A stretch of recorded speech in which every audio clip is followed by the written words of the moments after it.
Regulars on this channel will know for a fact that we started talking about floods coming to the country called Kenya a long time ago. Now, of course, I appreciate the fact that it's not only Kenya being hit by floods right now. Even Dubai is flooding. I appreciate that fact. However, if you're within the borders of Kenya, we need to appreciate the fact that we're in the season of judgment. And what will follow the floods, surprise, surprise, is drought and famine. Maybe lack of food should not be a big surprise. Yeah, because one of the things that the floods are doing is wiping out what was planted in farms.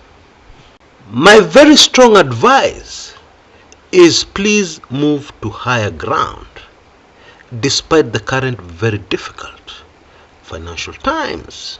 At the end of the day, you cannot compare precious human life to any amount of money. My other advice is you put your affairs in order with Almighty God and pray that you may be amongst the remnant at the end of the judgment. Anyway, my show today is not about the floods. There is a lot happening within the country. Some of it is beginning to emerge, some of it is still hidden. And on my show today, which I hope will be super interesting, we will focus on the hidden right across the board. Starting with a super fascinating development where Raila has decided to go for the jugular of the G2G contract, government to government contract, allegedly between the Kenyan government and some governments in the Middle East. Allegedly, because it is still not clear. Indeed, it is becoming more and more suspect that actually there was no government to government deal. Now, I know there are many people who listen into my shows, but this time round I couldn't help but get a feeling that Raila handlers or people with Raila's ears have been listening in very closely to my recent shows. Why do I say this? You remember the video I did on political guerrilla tactics being employed by Raila Amolo Odinga? It was immediately after that Raila came out and revealed the fishy, dodgy things going on under the alleged government to government deal, for fuel. And everybody thought that the previous pattern would be repeated, where Raila comes out, reveals a bombshell, and then retreats to the background and keeps quiet again for long lengths of time, or does not address that particular issue for a long period of time, and maybe never again. Well, this time it was different, because Raila has been following up on this G2G thing. He has been moving with it, umundu humundu, man to man marking with the G2G thing. And the latest is that he has now started putting pressure for the resignation of two CSs, the CS in charge of energy, Davis Chirchir, and the CS Treasury, Njuguna Ndungu. And currently, Raila Odinga is relentless, and we all know how this is going to end. Those of us who have seen past relentless campaigns by Raila Amolo Odinga. Let nobody cheat himself that things will be the same again. Let nobody cheat himself that they'll be able to stop this onslaught by Raila Odinga by using clever propaganda, twisting of the facts, changing the subject, topic, etc., etc. Let nobody fool themselves. But first, allow me to acknowledge The sponsors of this video, once again, the Kumekucha brand and Richard Properties. Richard is a real estate agent whom I've known for years, and I'm very grateful to him for his support in sponsoring this video. The Kumekucha brand is, of course, no stranger to most of us, having been around in Kenyan politics going to 2 decades now, always striving to do things that will stand the test of time, and all for a better Kenya and nothing else. And you'll also be aware that currently these sponsorship slots are available and could be most useful to you, and whatever it is you'd like others to know about, even as it supports the Kumekucha brand through a most trying time. Details of how much it costs you will find in the description area below this video on YouTube. Now, the latest from Richard's Properties is something at Embakasi Nyayo Estate, a 3-bedroomed and suite apartment, which is situated in phase 1, gate A, and the asking price is 7 million. Okay, apparently the current market value of that area is between 7.5 million and 8 million. You can use the telephone number you see on your screens right now to get in touch with Richard in case you're interested.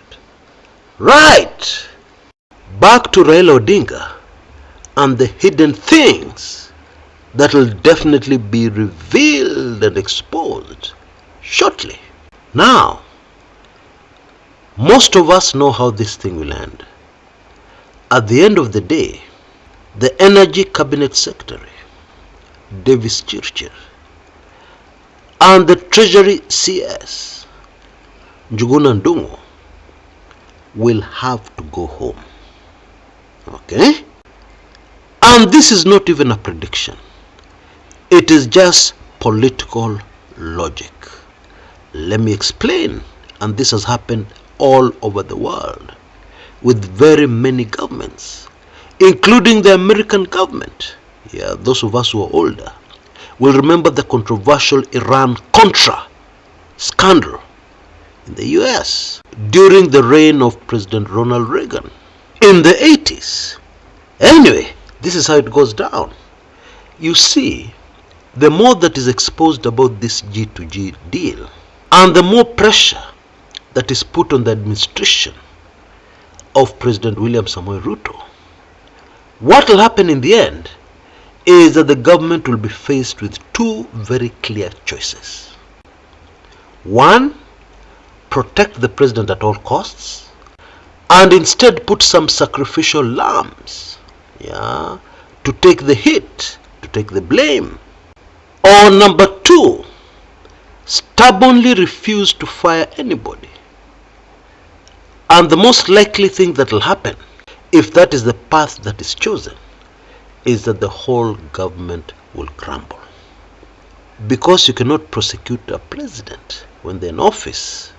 The only thing you can do while they're in office is impeach them or force a resignation based on a scandal. You cannot prosecute them in a court of law while they're in office. You'll have to wait until they leave office. That is the law.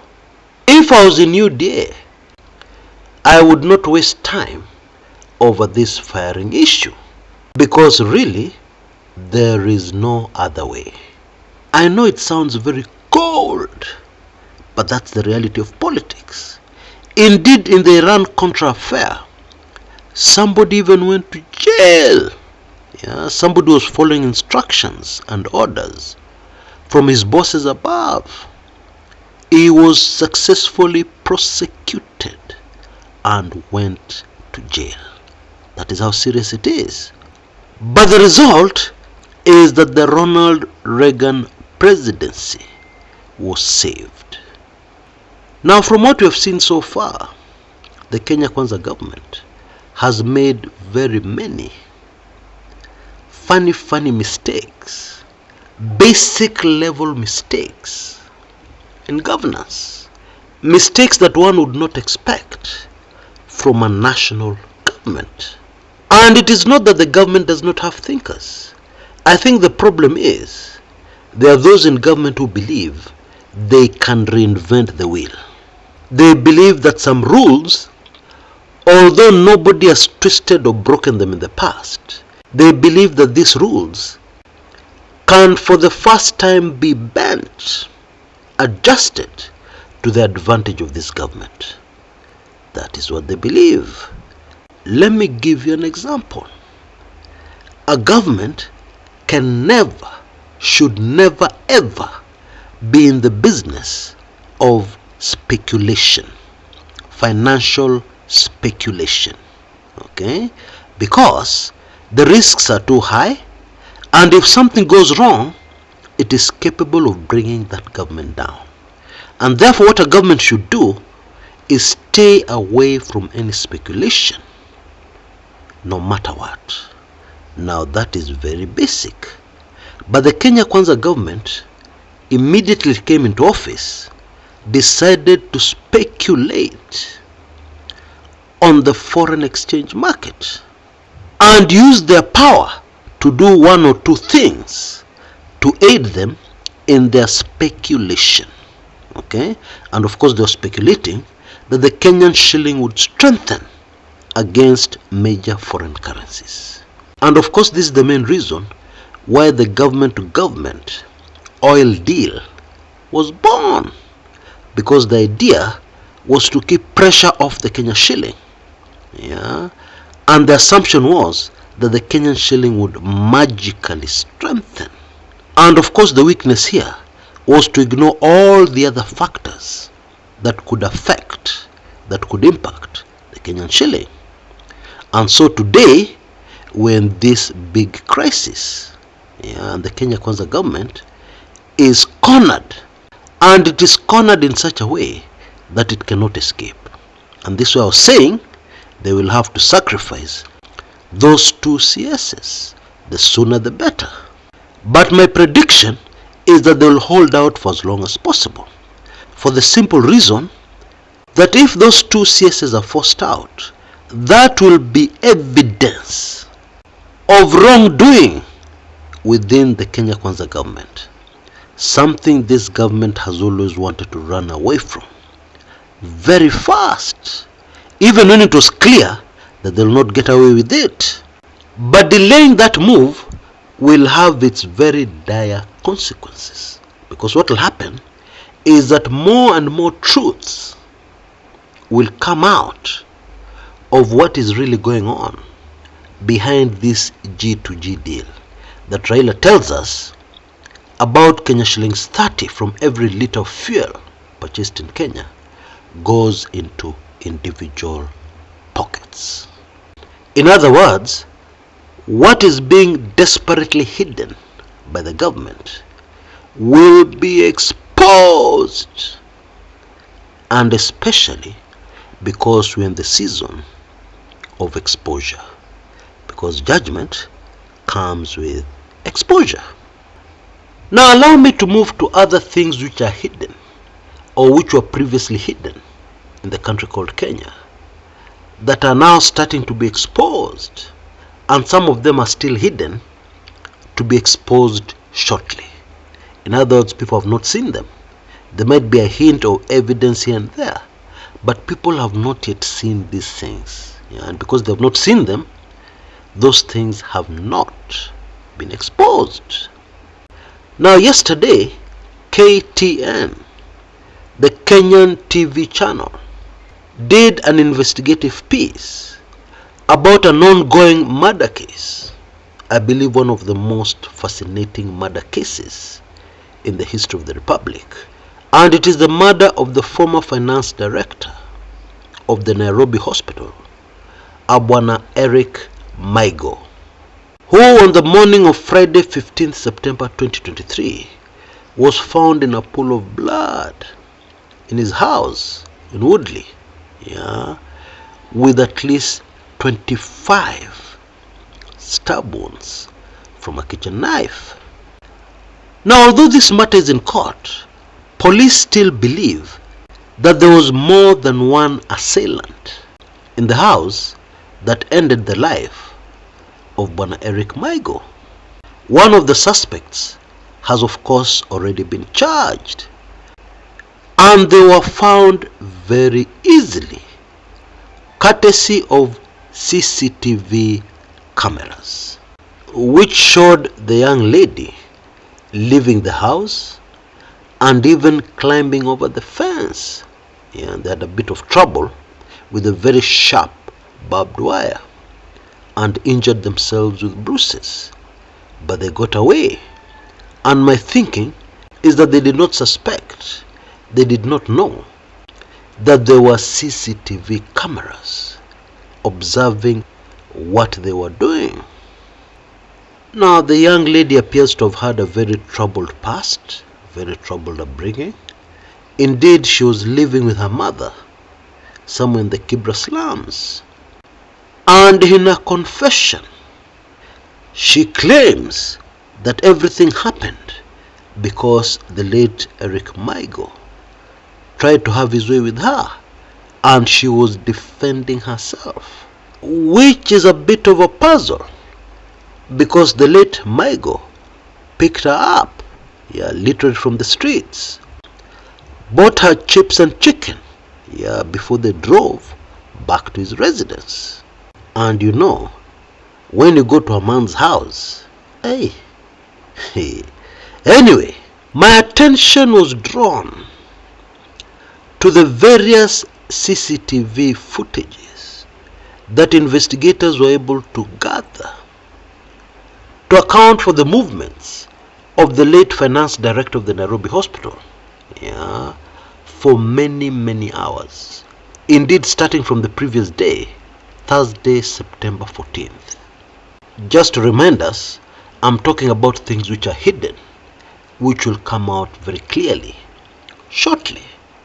And the fascinating thing here is that looking at that CCTV, from various cameras all over the city, it is very easy to determine the habits and the character of the late Eric Maigo.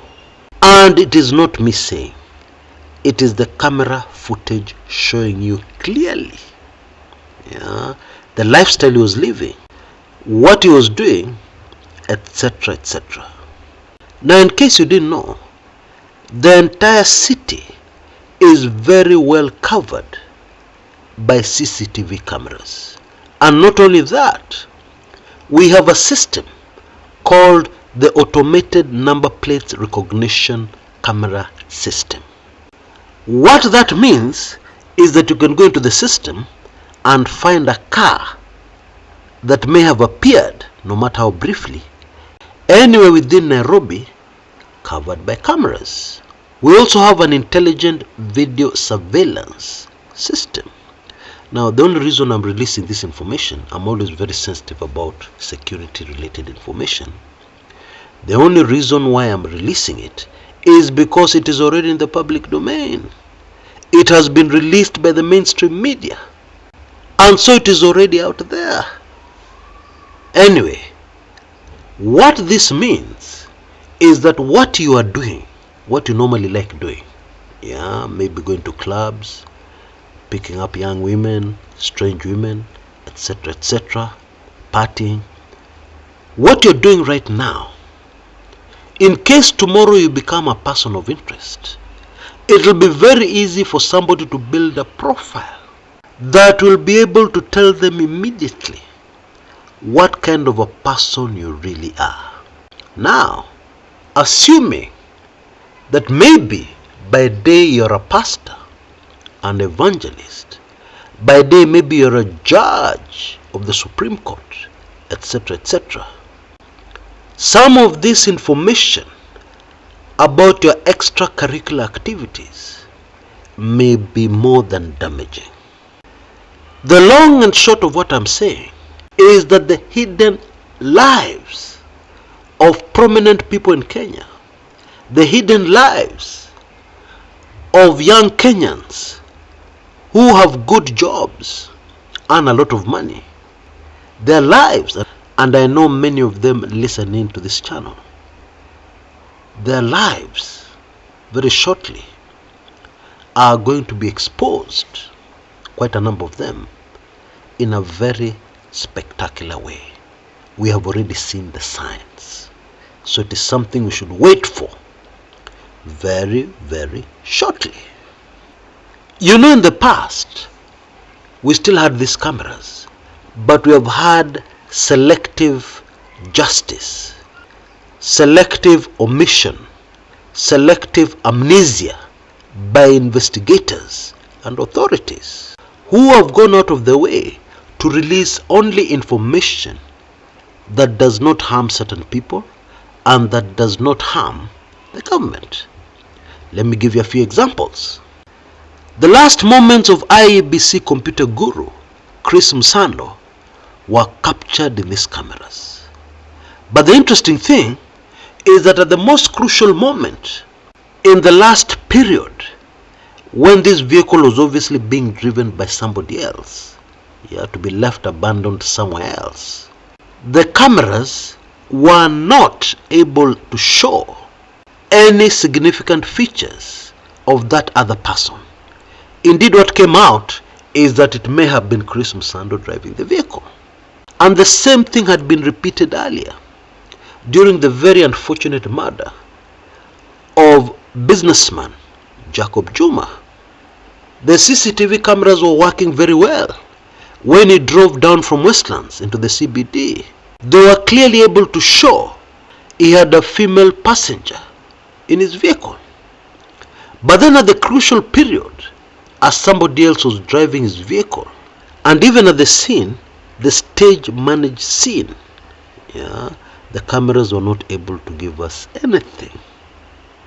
Quite conveniently, of course, to protect those who are behind this horrible crime, sent there to execute it by very powerful people in Kenya.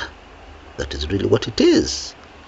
Now, of course, in the case of Jacob Juma, somebody came out later on and gave us too much detail of what really happened and how they followed instructions and asked a dying Jacob Juma where his Eurobond scandal documents were.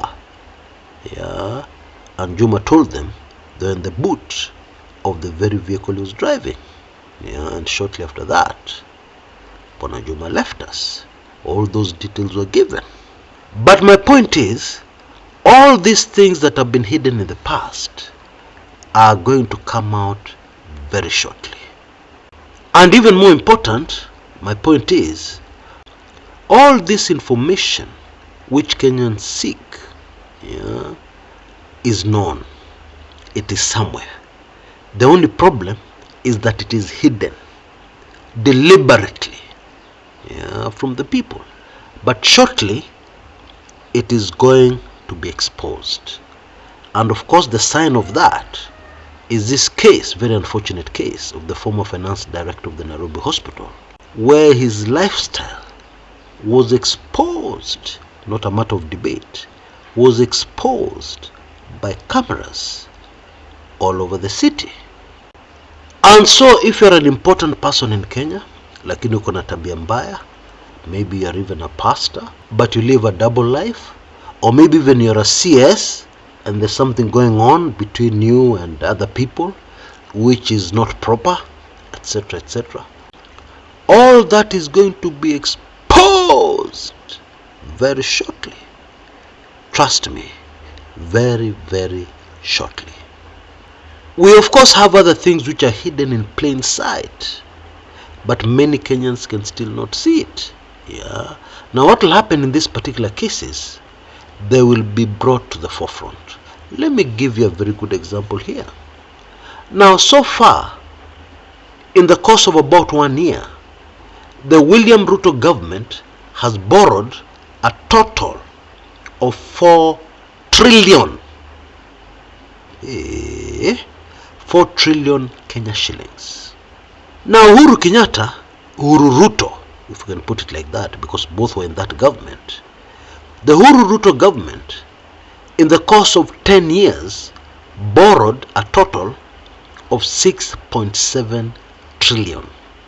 Quick arithmetic, it means they were borrowing an average 670 billion or thereabouts every year. But now, in the course of 1 year, we have borrowed 4 trillion. That's a huge difference, because it means if we continue like this, at the end of 10 years, it will be 40 trillion instead of 6.7 trillion. Now, those are the facts. But this government keeps on telling us, wait, we are fixing the economy.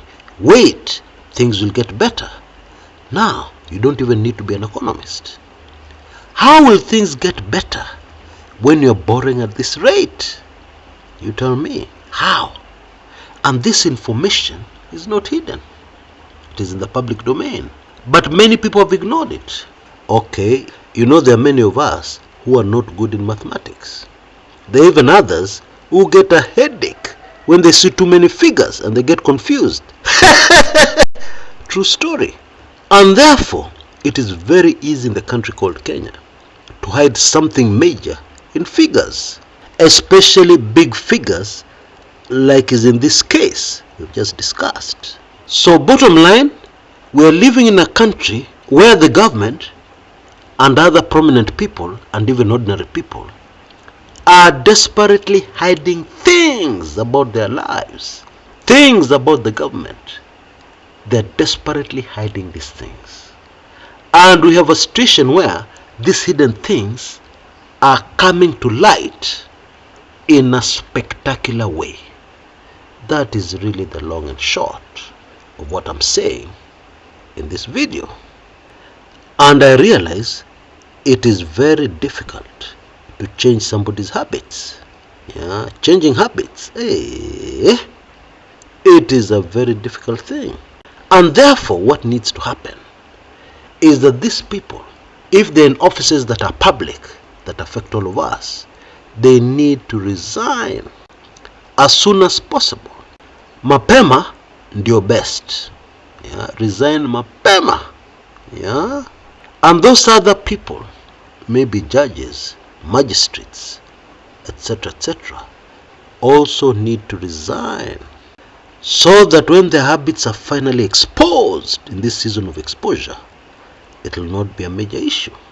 In other words, ignore what I'm saying and wait at your own risk.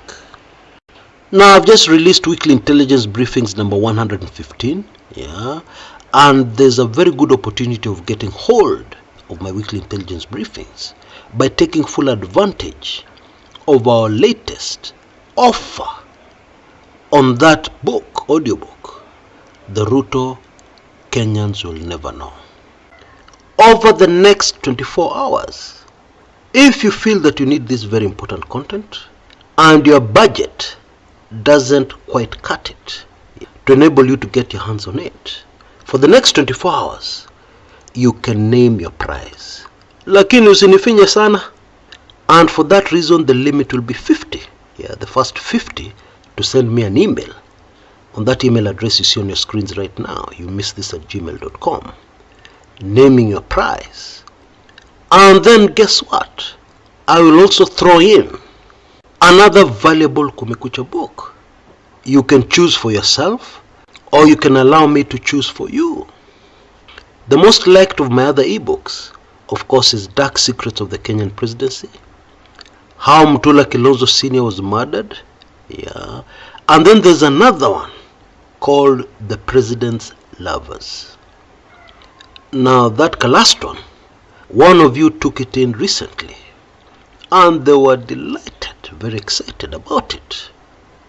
And yes, it talks about a Kenyan president. And so, you have this very exciting opportunity. Please take full advantage of it. Until next time, this is Chris Kumekucha.